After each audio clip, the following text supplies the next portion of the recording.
I find it interesting that today's gospel passage gives us a phrase, a description that is very much a part of the common way that we speak now in our culture. Jesus describes a good person.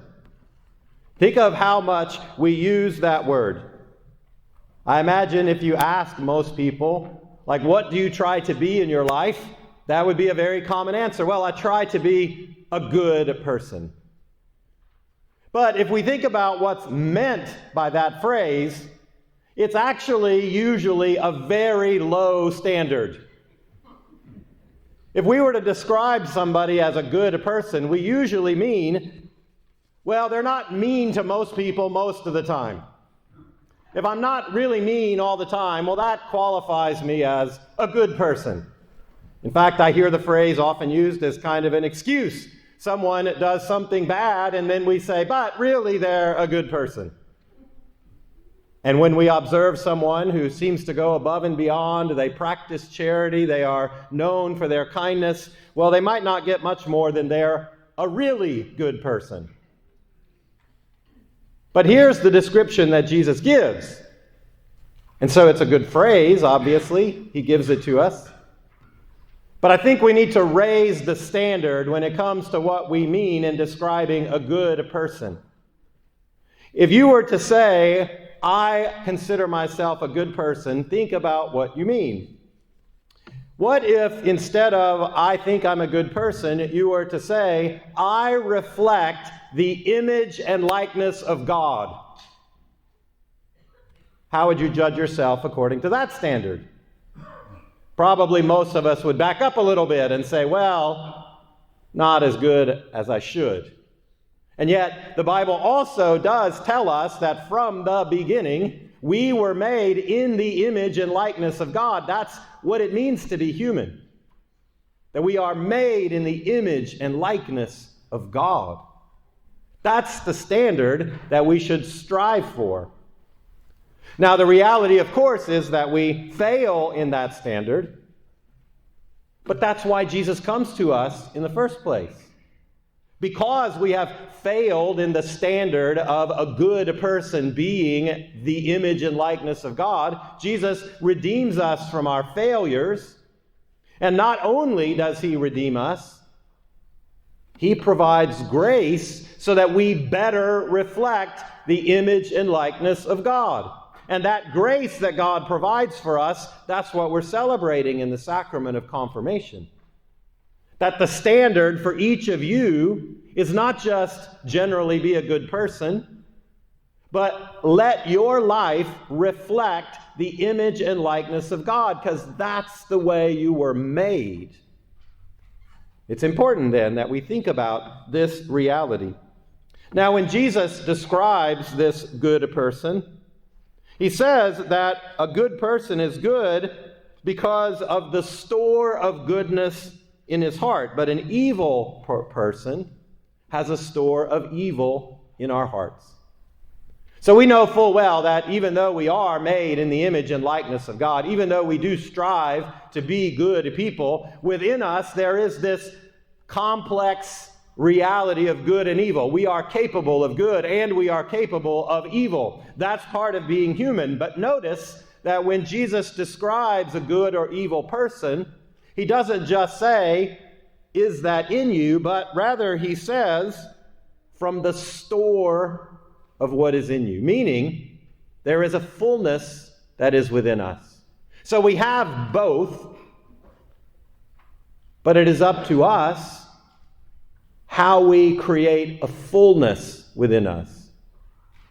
We make choices by the way that we live to fill our souls with greater good or greater evil.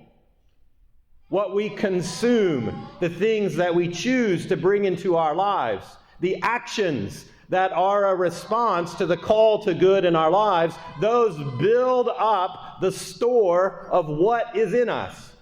And if we build up those areas of life that turn away from God, then evil becomes the store. If we are conscious of building up taking advantage of what God provides, then that goodness becomes the store.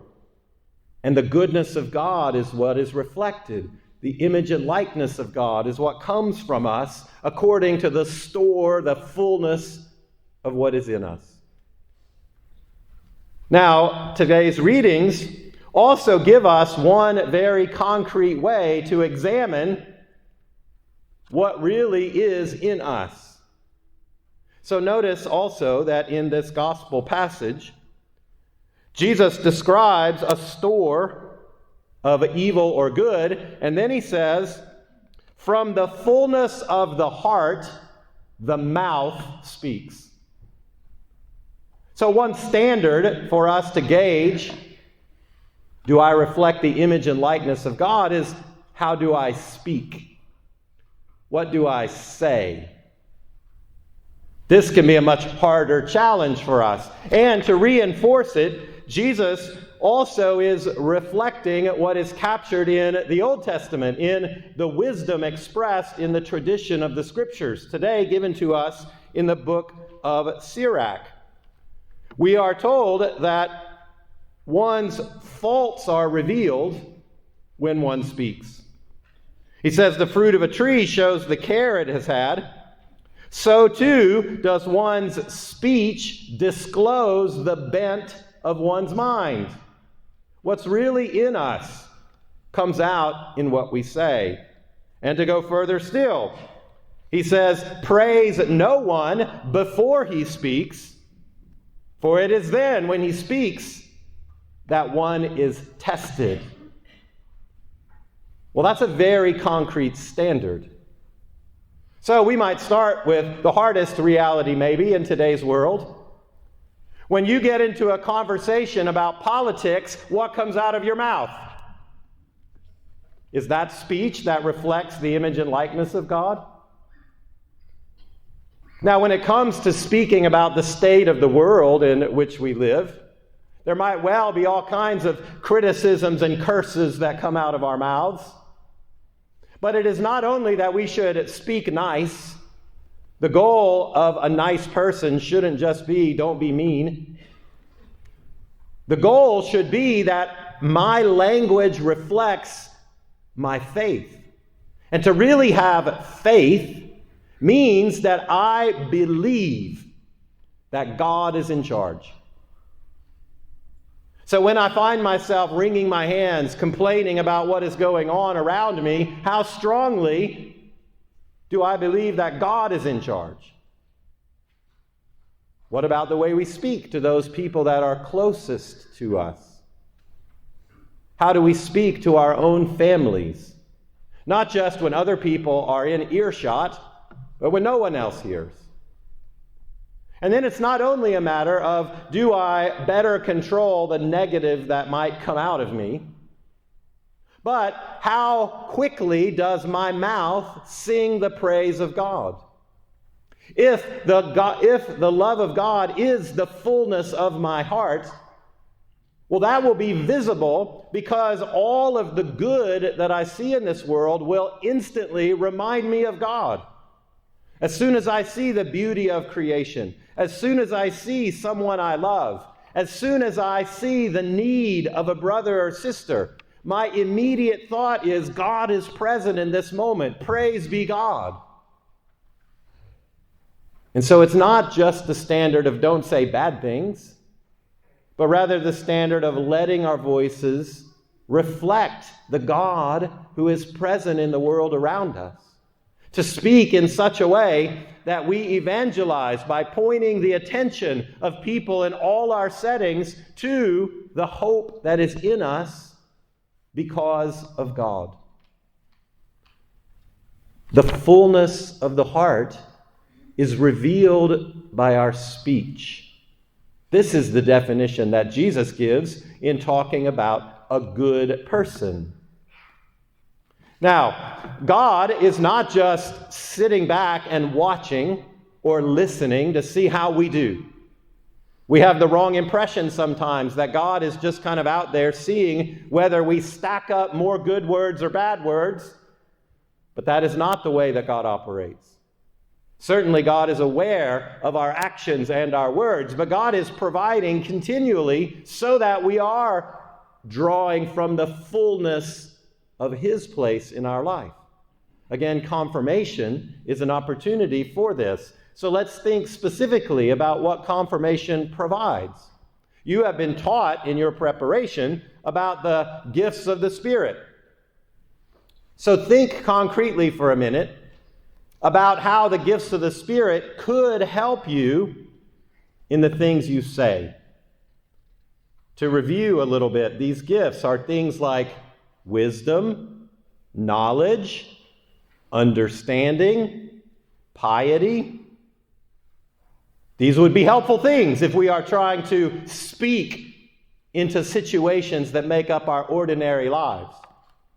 Maybe a practical way to better cooperate with what God provides is to try to cultivate the habit of a little bit of pause before I speak.